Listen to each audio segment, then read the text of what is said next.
নমস্কার, Dakua goat farm channel সমস্ত পশুপ্রেমীদেরকে জানায় স্বাগতম। গোট ফার্মিং সহযোগী ভিডিওগুলি দেখার জন্য সাবস্ক্রাইব করুন আমাদের চ্যানেল ডাকুয়া গোট ফার্ম এবং দেখতে থাকুন গোট ফার্মিং সহযোগী ভিডিওগুলি। ডাকুয়া গোট ফার্ম চ্যানেল সহযোগী ভিডিওর জন্য সর্বদা আপনাদের সঙ্গে রয়েছে, সঙ্গে থাকবেন। ধন্যবাদ। তো বন্ধুরা, আজকে আমরা জানব যে বাচ্চা ছাগলের কক্সিডিওসিস কেন হয় বা পাতলা পায়খানা কেন হয় এবং তার চিকিৎসা আমরা কিভাবে করব। সাধারণত যাদের বাচ্চা ছাগল আছে, খামারে হোক বা বাড়িতে হোক, তাদের দেখবেন মাঝে মাঝে পাতলা পায়খানা হয়ে যাচ্ছে এবং পায়খানা করার সময় বাচ্চাটা চেঁচাচ্ছে। তো তার কারণটা কি এবং কিভাবে সেটার আমি ট্রিটমেন্ট করতে পারি। তো যাই হোক বন্ধুরা, যারা এখনও আমাদের চ্যানেলকে সাবস্ক্রাইব করেননি, অবশ্যই আমার চ্যানেলকে সাবস্ক্রাইব করবেন। আমাদের এখানে গোট ফার্মিং সম্বন্ধীয় এবং গোটের যে ডিজিজগুলো হয় তার সম্বন্ধীয় আলোচনা করা হয়ে থাকে।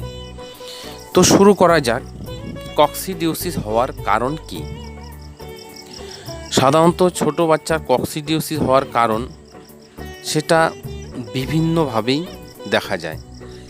এক নম্বর, সেটা হচ্ছে অধিক যদি কোলেস্টেরল পান করে, সেটার থেকেও ছোট বাচ্চাদের কক্সিডিওসিস হয়।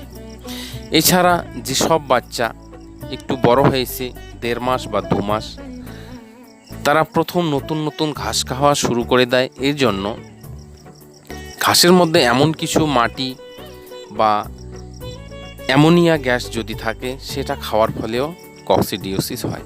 মোট কথায় বলতে গেলে এটা ভাইরাল, ব্যাকটেরিয়াল, ফাঙ্গাল, কেমিক্যাল এবং ফিজিক্যাল কারণেই কক্সিডিওসিস হয়ে থাকে। এছাড়াও কতগুলি বাচ্চা, যে বাচ্চাগুলি মাটি খায়, সাধারণত কচি ঘাস খেতে গিয়ে হয়তো ছোট মাটির দলা সেটা খেয়ে নিল, সেখান থেকেও কিন্তু কক্সিডিওসিসের সৃষ্টি হয়।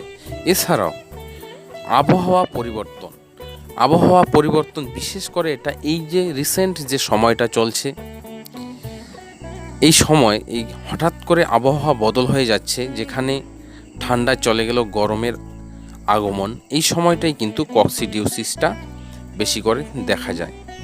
তো দেখুন, এই যে সামনে একটা বাচ্চা, যেটা শিরোহীর একটি বাচ্চা, যার কক্সিডিওসিস হয়েছে, তো তার অধিক পাতলা পায়খানা এবং পায়খানা করতে গিয়ে সে কান্না করে দিচ্ছে। তো দেখুন, এটা সাধারণত তার মায়ের অতিরিক্ত দুধ খাওয়ার ফলেই এই কক্সিডিওসিসটা হয়েছে।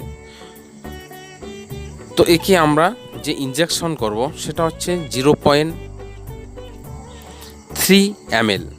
যে ইনজেকশনটা লাগাবো সেটা হচ্ছে সালফাডক্সাইন, যার কম্পোজিশন সালফাডক্সাইন অ্যান্ড ট্রিমেথাফ্রিম, যেটা সালফা ড্রাগস গ্রুপের একটি ইনজেকশন, যেটা সালফাট্রিম নামে বাজারে অ্যাভেলেবেল পাওয়া যায়। তার পরিমাণ হচ্ছে 0.3 ml। সেটা আমরা IM বলতে ইন্ট্রামাসকুলারে লাগিয়ে দেব। এটা লাগানোর ফলে সেই বাচ্চাটির যে কক্সিডিওসিস সেটা দূর হয়ে যাবে বা তার পাতলা পায়খানা কমে যাবে। তো বন্ধুরা, মনে রাখবেন, যেনারা ট্রেনিং নেননি বা যাদের ইনজেকশন করার এক্সপেরিয়েন্স নেই, তো ভুলেও ছোট বাচ্চাকে ইনজেকশন করতে যাবেন না, কেননা এতে বাচ্চার ক্ষতিও হয়ে যেতে পারে। যার ফলে যথারীতি চেষ্টা করবেন যে ট্যাবলেটগুলি পাওয়া যায় কক্সিডিওসিসের, যেমন ধরো সালফাডিমোডিন ট্যাবলেট, যেটা সালফা বোলাস নামে পাওয়া যায় মার্কেটে।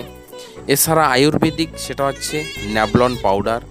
এছাড়া হেলকুইনাল, ফুমারেন্টি, অনেক ধরনের মেডিসিন মার্কেট অ্যাভেলেবেল আছে। তো বিশেষ করে ছোট বাচ্চাদের হলে সালফা বোলাস ট্যাবলেট, যেটাকে 8 ভাগ করে 1 ভাগ, এবং 1 চামচ হচ্ছে ন্যাবলন পাউডার, যেটা ন্যাবলন পাউডার আয়ুর্বেদিক, সালফাডিমোডিন হচ্ছে অ্যালোপ্যাথিক। তো দুটো মিক্স করে খাইয়ে দিলে সেটার কাজ খুব তাড়াতাড়ি হয় এবং বাচ্চার কক্সিডিওসিস দূর হয়ে যায়। এবং শরীরে যদি কিছু পরিমাণ ডিহাইড্রেশন থাকে, সেটা দূর হয়ে যাবে। তো শরীরের ডিহাইড্রেশন দূর হয়ে গেলে তো তেমন একটা ভয়ের কারণ নেই। তো মনে রাখবেন বন্ধুরা, ছোট বাচ্চাদের এছাড়া প্রাথমিক ট্রিটমেন্টও করা যেতে পারে। যাদের ঘরে ওষুধ অ্যাভেলেবেল নেই ইমার্জেন্সির জন্য, থানকুনি পাতা এবং দূর্বা ঘাসের যে গিট থাকবে সেটাকে বেটে রস খাওয়াতে পারেন 1 চামচ করে 1 ঘন্টা পর পর, এতেও অনেকটা কাজ হয়ে যায়। এছাড়া যাদের এক্সপেরিয়েন্স আছে, যারা ট্রেনিং প্রাপ্ত, তারা ছোট বাচ্চাকেও ইঞ্জেকশন করতে পারেন, কোনো রকম ভয়ের কারণ নেই। কিন্তু যারা নতুন তাদের ক্ষেত্রে আমি 100 বার না বলবো, কেননা ছোট বাচ্চাকে ইঞ্জেকশন করতে গিয়ে সেটা অন্য কিছু ইনফেকশন না হয়ে যায়। তো যাই হোক বন্ধুরা, আমি যে মেডিসিনগুলি বললাম মনে রাখবেন। আর সব থেকে যেটা বড় বিষয়, যে কোনো ছাগলের ক্ষেত্রে যেটা আমরা প্রিভেন্টিভ, যেটাকে রোগ হওয়ার আগে যে আমাদের সতর্কতা বা ভ্যাকসিনেশন, সেটাকে আমরা প্রিভেন্টিভ বলি। রোগ হওয়ার আগে যে আমরা ট্রিটমেন্টটা করি, তো সেই প্রিভেন্টিভের দিকে আমাদের খেয়াল রাখতে হবে, যেন ছোট বাচ্চা কোথাও গিয়ে কোনো নোংরা মাটি বা কোনো নোংরা খাবার না খায়, কারণ এটা খেলে তাদের অ্যান্ট্রাইটিস হয়ে যায়, তাতে বাচ্চা খুব কষ্ট পায়। তাদের ডাইজেস্টিভ সিস্টেমের মধ্যে তার যে রুমেনের গ্রোথ সেটা কমে যায়। তো সেই রুমেনের গ্রোথ যাতে না কমে, তার জন্য আমাদের তাকে ঠিকঠাক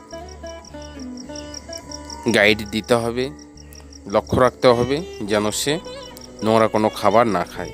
তো এই যে দেখতে পাচ্ছেন বাচ্চা দুটি দুধ পান করতেছে তার মায়ের, এই দুটো হচ্ছে বারবারি কিডস। তো এদের কোনো সমস্যা নেই। এর আগে যেটা আমরা সিরোহি একটি বাচ্চার ইঞ্জেকশন লাগালাম, তার কক্সিডিওসিস, এবং এর আগেও আরও দুটো তোতাপুরের বাচ্চার আমরা দেখেছি যেটার কক্সিডিওসিস। তো তাদেরকে যথারীতি চেষ্টা করবেন সাবধানে রাখা, এবং যদি সাবধানে রাখার পরেও কিছু একটা হয়ে যায়, তো সেক্ষেত্রে আমাদের লক্ষ্য রাখতে হবে তার কক্সিডিওসিস শুরু হলেই আমরা তুরন্ত সেটা ট্রিটমেন্ট দিয়ে দেবো, কেননা এর থেকে অ্যান্ট্রাইটিস হতে পারে, যেটা খুব ভয়ানক। তো যাই হোক বন্ধুরা, যদি আমার ভিডিও ভালো লেগে থাকে অবশ্যই কমেন্ট বক্সে জানাবেন এবং শেয়ার করে আপনাদের বন্ধুদেরকে দেখার সুযোগ করে দেবেন। ধন্যবাদ।